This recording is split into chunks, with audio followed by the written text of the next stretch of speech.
Hi, I'm Rob Damron, and I'm here again with the third installment of Paper Construction. The first thing that we had talked about was the introduction. Then we looked at how to break down a topic and set up our paragraphs. The next thing that we have to talk about is the conclusion.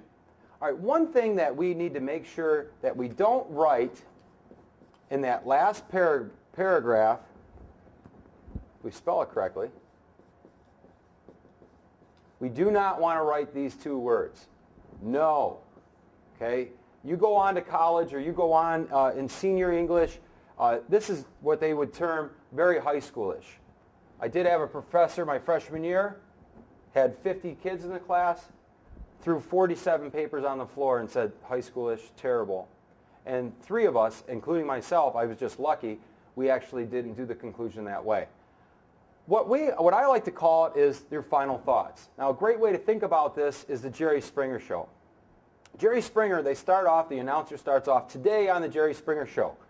That's the introduction. They kind of list what that show is going to be about. We're going to have the three-legged half-goat woman who's married to her cousin sister's half-brother. You know, whatever that show is, that's what he's going to have on there. So typically he's going to have 2 or 3 segments. After he does those segments and he brings everybody back together and kind of wraps up the show, the last thing he does is what he calls his final thoughts. And it's Jerry sitting by himself on a stool. What he doesn't do is he doesn't restate everything he said. He didn't say, today on the Springer Show, you saw this, this, and this. That, again, is very high school-ish, for lack of a better term. You don't want to do that. In other words, Jerry does not go through point by point that he had the goat-legged woman, that he had the cousin sister's half-brother, married to her uncle's brother, etc. Didn't do all that. Rather, he does what we call the final thoughts. He kind of takes time to put it all in perspective.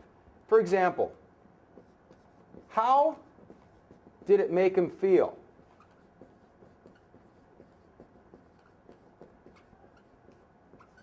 Okay. Another way of looking at this is what were the reactions to what was read or in the Jerry Springer and what everybody saw? What was the overall effect, or we could say, what was the impact of what was just learned? Now, if we put Jerry aside now, and we look at our own papers, if we look back to the example of the Maddock and the Navajo creation stories, and the similarities and the differences, when we write the final thoughts portion of this, we want to kind of ask ourselves, how did I feel after reading this? How am I going to react to this? What did I learn? Okay, and that's a great thing. What was learned here? Was there a lesson?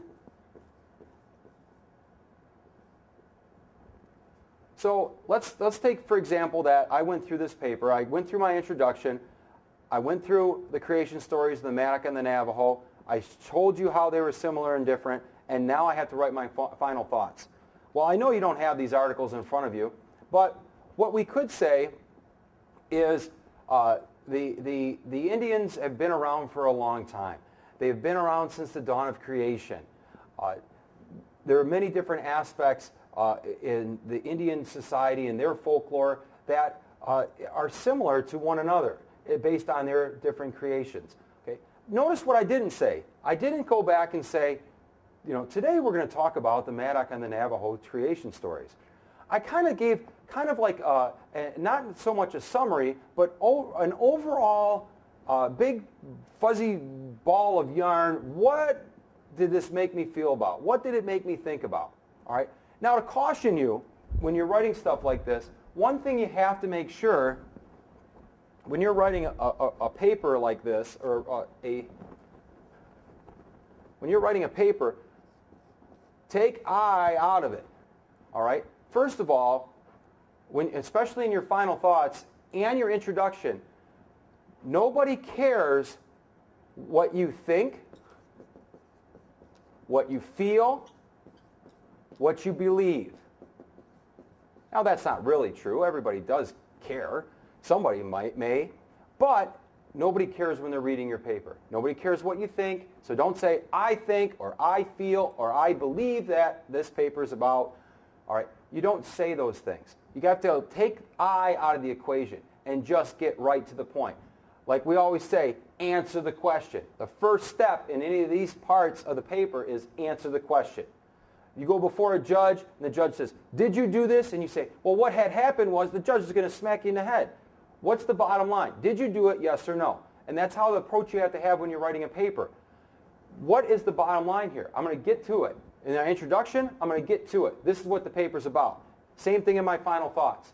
This is what I learned, okay? But I can't say I learned this. Just explain. And that's a key word. Explain the overall effect or the impact of the paper on the reader. All right? And one other quick clue here or a little hint. Unless you're going to turn your paper with a video cassette or a DVD, your paper did not show the teacher anything.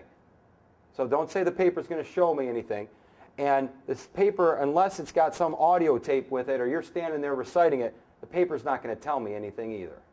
So those are a couple of helpful hints. So I hope the final thoughts segment has been helpful for you.